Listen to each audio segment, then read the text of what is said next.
Hey everybody, Jonah here. In 2025, one of my biggest goals is intentionality. I really want to try and be more intentional with my time, friendships, and creativity.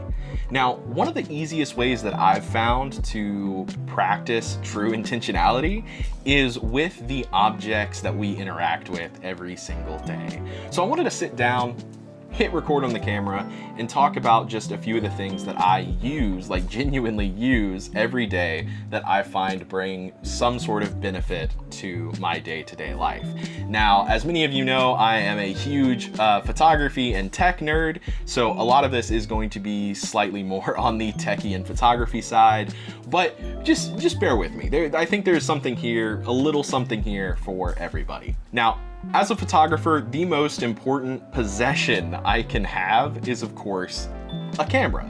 Now, I have a couple cameras that serve different purposes, and I'm not going to label one necessarily as my favorite because they are tools that serve different purposes. But in this video, I'm going to kind of highlight a couple different cameras. Now, my number one most used camera is the Sony a7C II. This little camera packs a punch, and it goes so many places with me. This camera is always in my bag for professional client projects alongside my Sony a7 IV, which I'm recording this video on right now. But this camera is able to pack all of the specs of my main Sony a7 IV into a much smaller body while still being full frame. Now, this camera has been with me on documentary shoots, on promotional shoots, weddings, really any kind of photo or video shoot. I have this camera in my kit ready to go, often with the Sony 35mm f1.8 lens right here, which I am just in love with. I think this might be my favorite lens and the one that's on my camera most of the time. 35mm, it's really just one of those perfect focal lengths for almost every situation. I mean, I'm not going to be shooting sports or wildlife with this lens by any means, but for everyday travel, everyday life, and a lot of the portrait shoots that I do, 35mm is a perfect focal length, and it being compact while still being able to get that nice f1.8 depth of field, it's just a killer lens, especially for this camera body. Also, I use this as my gimbal camera. It's just the Sony a7C II with this lens, it's just such a perfect combo for everyday use. I use it for a lot of my content creation and YouTube videos, as well as my client work. Like, it really is the most versatile camera in my kit, and I love it. So, talking about things that I interact with every single day, a journal. Now, I keep several journals for different purposes. I have a personal journal where I log my personal feelings and thoughts as I go through life, as well as a journal for creative projects. Like whenever I take on a new client project, I'll dedicate a whole page in that journal to that project, write any notes that I have when I'm first talking to the client, kind of make an outline for that plan, and then usually I'll carry that into Notion and kind of go deeper. But the first touch point for pretty much every single idea or project that I start usually happens in a journal. In this case, lately, it's been one of these small, compact Moleskine journals, kind of a, rip-off of Field Notes, or in a Field Notes style. But I like that it's just simple, black, very minimal, while I can throw a piece of gaff tape on there and label it whatever I want. In this case, it just says create more, based on just a little reel that I made a couple weeks ago. If I'm carrying a journal with me, I gotta carry a pen. And in most cases, it's gonna be a Micron 0.5 pen. Now, I don't have a super long history with Microns, but over the past 3 years, it's become my everyday pen because of my wife, who's a graphic designer, and when we started dating was a art school student. She carried Microns with her everywhere. That way she could use them for sketching, notes, or really whatever she needed it for. Whereas I have absolutely no artistic talent when it comes to a pen and can barely write any better than chicken scratch. So for me, I feel like carrying a Micron might be a little overkill. It's just, for me, I really like the way it feels, nice, simple, small, and the 0.5 fine tip really kind of helps. Now, for traveling or making basic social media videos, my go-to video camera is the DJI Osmo Pocket 3. Now, this camera is everywhere. You've probably seen it 100 times, but this little camera is so fun to shoot with because you have a little gimbal in your pocket. It just makes it so easy to shoot, whether it's horizontal or vertical video. It's so easy to just throw it in a bag, throw it in my back pocket, and carry it everywhere with me. I mean, made little travel videos in New York City and New Orleans with this little thing, and it just makes vlogging and content creation in public so much easier if you're like me and get really bad social anxiety when you're filming in public. It's just a lot more inconspicuous and just it just draws a lot less attention to you while you're filming if you're just vlogging or filming with a little camera like this, rather than a big old camera setup like my main Sony, or even something medium sized like my A7C. It just makes things a little more comfortable, a little easier, a little less intimidating. It's just a fun little camera. Now, a fun piece of tech that's only recently entered my kit is the Anbernic 35XX SP. This fun little retro handheld looks like a Game Boy Advance SP, my first ever gaming system. I am a sucker for the nostalgia, and I love the versatility of this device. You can even do some fun nerdy stuff with it because it does literally just run Linux. You can install a custom firmware and play some Steam ports. Balatro on this little thing, it's a good time, but also Balatro anywhere is a good time. Now, talking about tech that I interact with every single day, the most obvious pick is going to be my phone, which in this case, it's the iPhone 15 Pro Max. I didn't feel any need to upgrade to the 16. I'll probably be rocking the 15 Pro Max for a while. In all honesty, the only two things that got me to upgrade to this was finally switching to USB-C, which was major for me and my household, as well as being able to shoot in Apple Log. That pulled me in, but I will be honest with y'all, I don't use my phone as a camera nearly as much as I used to. Now, photo camera, yes, it's always nice to have a good high quality photo camera with me at all times. If, say, I didn't bring my Sony A7C or my Fuji X100VI. It's nice to have something with me at all times, and in a pinch, it can shoot fantastic video. If you're looking to get the best video out of your iPhone, highly recommend checking out the Blackmagic camera app. Lets you pull just a little more control out of your settings and really pull the maximum out of your iPhone. It's a really impressive piece of software. So the ultimate companion to my iPhone stays on my wrist most days, and that's gonna be my Apple Watch.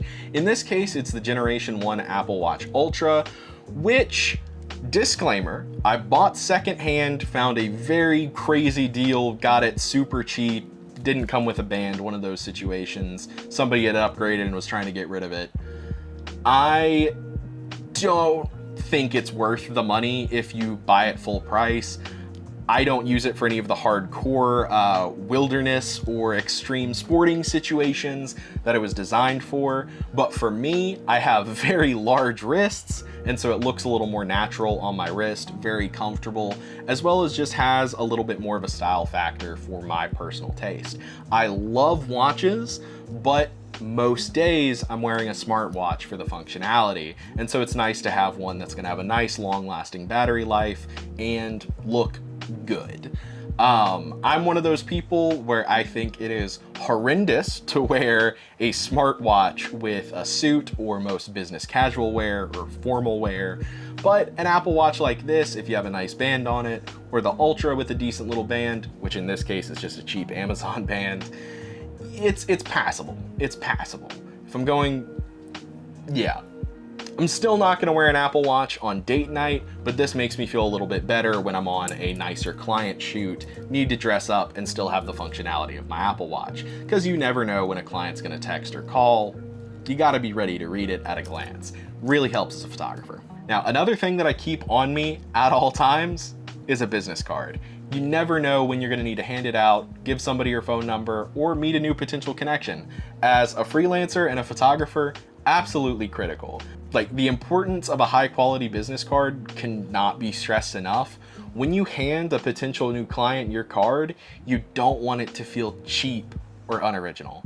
It's gonna make a lasting impression if you have a high quality card. Highly recommend. Okay, now this one might seem a little silly, but one of my favorite things to be intentional with is the coffee mugs I drink from. Now, yes, I have way too many coffee mugs, and they all have some kind of sentimental backstory to me. It's very hard to get rid of any of them, but the one that I go to every time I make a latte is this little latte mug from McCarty Pottery. It's a Mississippi potter, just absolutely beautiful work. But for me, it's like drinking from a little piece of Mississippi. Every piece of their pottery has this little dark line that is supposed to represent the Mississippi River. So for me, it's just a fun way to represent my home. Absolutely love McCarty Pottery.